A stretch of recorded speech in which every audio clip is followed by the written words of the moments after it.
Assalamualaikum warahmatullahi wabarakatuh. Salam sejahtera untuk kita semuanya. Salam petani kelapa sawit Indonesia.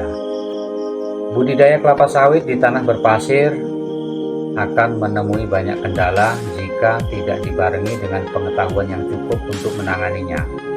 Apa saja kendalanya dan bagaimana solusinya? Simak penjelasan berikut ini. Halo sahabat petani sawit dimanapun berada. Pada kesempatan ini kita akan membahas tentang budidaya kelapa sawit di tanah berpasir. Sebelum kita lanjut pada pembahasan yang lebih mendalam, perlu kita ketahui bahwa ada beberapa faktor yang mendukung pertumbuhan dan perkembangan tanaman kelapa sawit. Di antaranya adalah kondisi iklim dan jenis lahan.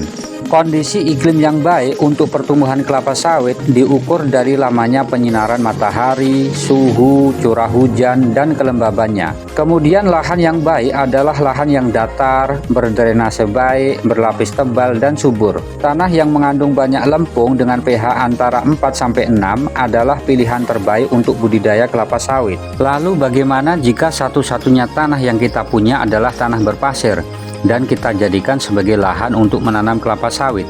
Mari sama-sama kita simak supaya kita paham dan nantinya kita bisa mengambil langkah yang tepat dan bijak. Tanah berpasir mempunyai karakteristik yang berbeda dari tanah mineral lainnya. Tanah berpasir mempunyai ukuran pori-pori yang besar lebih banyak daripada tanah liat, sehingga ketika tanah berpasir dijadikan sebagai lahan perkebunan akan dijumpai kendala-kendala di kemudian hari. Kendala pertama yang akan dijumpai adalah tanaman kelapa sawit mudah mengalami kekeringan, dikarenakan sifat fisik tanah berpasir adalah tanah dengan pori-pori besar yang sulit menahan air.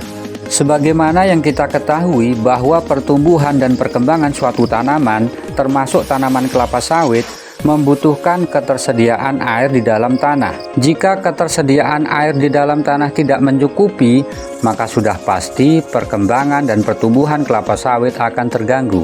Kemudian kendala kedua adalah kapasitas tukar kation atau kemampuan tanah untuk menjerap dan menukar atau melepaskan kembali ke dalam larutan tanah pada tanah berpasir umumnya rendah jika dibandingkan dengan tanah yang didominasi oleh liat dan debu.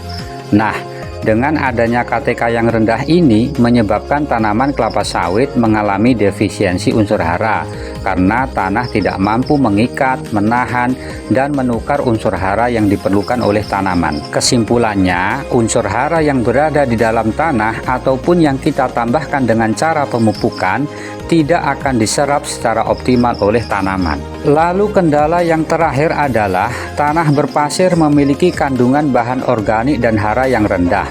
Rendahnya bahan organik menyebabkan rendahnya populasi mikroorganisme pada tanah. Selain itu, tanah berpasir cenderung cepat panas saat cuaca cerah dan cepat dingin saat cuaca dingin. Perubahan suhu pada tanah berpasir yang terjadi secara tiba-tiba sangat berpengaruh terhadap pertumbuhan dan perkembangan tanaman kelapa sawit. Lalu, bagaimana langkah atau solusi yang dapat kita tempuh untuk mengatasi kendala-kendala tersebut sehingga budidaya kelapa sawit di tanah berpasir dapat berjalan dengan baik? Jawabannya adalah kita lakukan perbaikan dulu pada sifat fisik tanahnya. Perbaikan sifat fisik tanah di sini adalah dengan menambahkan bahan organik ke dalam tanah. Semakin besar ukuran partikel tanah, semakin banyak pula bahan organik yang kita tambahkan. Adapun bahan organik yang bisa kita tambahkan bisa berasal dari limbah pabrik kelapa sawit, baik itu limbah cair maupun limbah padat, seperti jangkos, solid, dan lain-lain. Jika limbah dari pabrik kelapa sawit sulit untuk didapatkan, kita juga bisa menggunakan pupuk kandang seperti kotoran sapi, ayam, kambing, dan lain-lain. Penambahan bahan organik pada tanah berpasir hukumnya wajib karena bahan organik ini diyakini mampu merubah sifat fisik, kimia, dan biologi tanah. Aplikasi pupuk organik dapat memperkuat lem tanah, mengikat butiran pasir menjadi satu, meningkatkan daya ikat air, mempertahankan kelembaban, menjaga unsur hara tanah, dan sekaligus membantu menambah unsur hara bagi tanaman, sehingga kelapa sawit akan tumbuh dengan baik dan optimal. Selain manfaat dari yang sudah saya sebutkan tadi, bahan organik mampu meningkatkan kapasitas tukar kation sehingga ketersediaan unsur hara di dalam tanah tetap terjaga.